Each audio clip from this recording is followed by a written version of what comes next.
শীত মানেই গরম গরম গাজরের হালুয়া।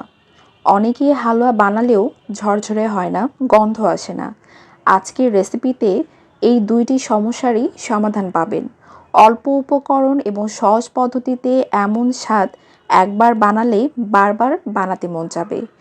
চলুন তাহলে দেরি না করে শুরু করি আজকের স্পেশাল গাজরের হালুয়ার রেসিপি। রান্না শুরু করার আগে একটি কথা আপনাদেরকে বলতে চাচ্ছি, আপনি যদি আমার চ্যানেল নতুন হয়ে থাকেন তাহলে অবশ্যই চ্যানেলটি সাবস্ক্রাইব করবেন আর ফেসবুক পেজে অবশ্যই ফলো দিয়ে রাখবেন। কড়াইটা যখন গরম হয়ে যাবে ঠিক সেই পর্যায়ে এখানে আমি 1 টেবিল চামচ ঘি এখানে অ্যাড করে দিলাম। ঘিটা খুব ভালোভাবে মেল্ট হয়ে যাওয়ার পর এখানে আমি দিয়ে দিব কিশমিশ। কিশমিশটা হালকা একটু ঘির ভেতরে ভেজে নিব, এতে টেস্টটা অনেক ভালো আসবে। কিশমিশটা যখন ভাজা হয়ে যাবে তখন কিশমিশগুলো উঠিয়ে নিতে হবে।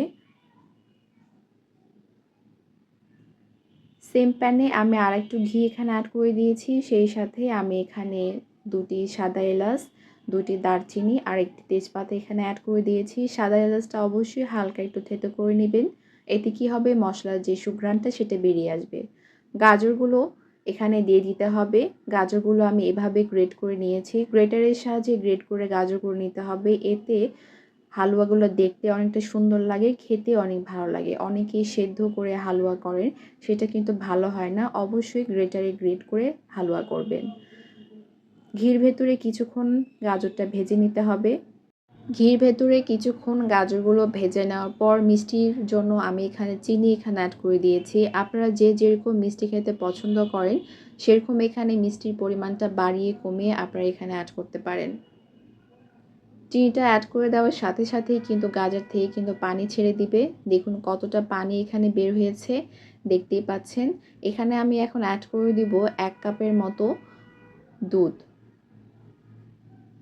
এর বেশি আমি এখানে দুধ অ্যাড করব না, কারণ পানি আর যে দুধটা দিয়েছি সেটা দিয়ে কিন্তু গাজরটা 50% মতো সেদ্ধ হবে। এর থেকে বেশি সেদ্ধ হলে কিন্তু সে হালুয়াটা খেতে ভালো লাগে না। স্বাদ বৃদ্ধির জন্য এখানে আমি 1/3 কাপ এখানে পাউডার মিল্ক এখানে অ্যাড করে দিলাম। অবশ্যই যে কোনো হালুয়াতে পাউডার মিল্ক অ্যাড করবেন, এতে টেস্টটা অনেক বেশি রিচ করে। খুব ভালোভাবে এটা মিক্সড করে নিতে হবে। 50%-এর মতো গাজরগুলো কিন্তু সেদ্ধ হয়ে গেছে। দেখুন এখনও কিন্তু পানি আছে। পানিটা একদম যখন শুকিয়ে যাওয়ার পর ঘি ঘি একটা ভাব চলে আসবে, তখনই কিন্তু হালুয়াটা কমপ্লিট হয়ে যাবে। আর আমি প্রত্যেকটা স্টেপে স্টেপে আমি এখানে ঘি অ্যাড করব, একবারেই আমি এখানে ঘি দিব না। প্রত্যেকটা স্টেপে স্টেপে যখন আপনি ঘি অ্যাড করবেন তখন কিন্তু সে হালুয়াটা খেতে আরও বেশি টেস্টফুল হয়। এই সময়ে চুলার আঁচটা একদম মিডিয়ামের থেকে একটু হাই ফ্লেমে রেখে দিতে হবে। দেখুন এখনও পানি আছে, এটা আরও কিছুক্ষণ ভেজে নিতে হবে। লাস্টের দিকে আমি এখানে কিশমিশ আর এখানে বাদাম নিয়েছি। এখানে আমি সব ধরনের বাদাম এখানে নিয়েছি, কাজু, কাঠবাদাম, কিশমিশ সব কিছু আমি নিয়েছি। লাস্টের দিকে এভাবে অ্যাড করে দিয়ে খুব ভালোভাবে হালুয়ার সাথে এটা মিক্সড করে নিতে হবে। হালুয়াতে যত বেশি বাদাম দিবেন হালুয়াটা খেতে কিন্তু তত বেশি টেস্টফুল হবে। আর দেখুন পানিটাও কিন্তু একদমই শুকিয়ে গেছে, একদম ঘি ঘি একটা লুক চলে এসেছে। আমি আপনাদেরকে দেখিয়ে দিচ্ছি, দেখুন হালুয়া থেকে ঘিটা কিন্তু একদমই ছেড়ে দিয়েছে। আমি আপনাদেরকে দেখিয়ে দিচ্ছি, চুলার আঁচটা একদমই অফ করে দিতে হবে। আমি আবার আপনাদেরকে দেখিয়ে দিচ্ছি, দেখুন একদমই ঘি খুব ভালোভাবে কিন্তু বের হয়ে এসেছে। চুলার আঁচটা একদম অফ করে রেখে দিব। আমি আপনাদেরকে হালুয়াটা কাছ থেকে দেখিয়ে দিচ্ছি, দেখুন হালুয়াটা কতটা লোভনীয় লাগছে। আপনাদেরকে আমি সার্ভিং ডিশে সার্ভ করে দেখাচ্ছি। গাজরের এই হালুয়াটা খেতে কিন্তু অসম্ভব মজা লাগে।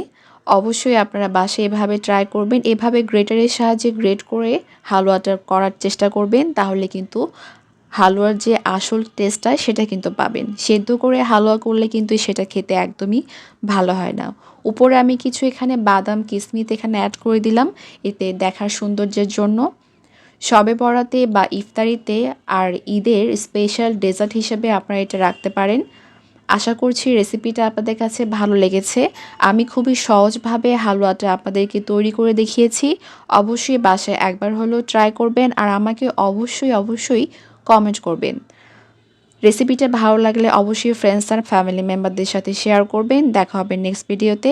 আল্লাহ হাফেজ।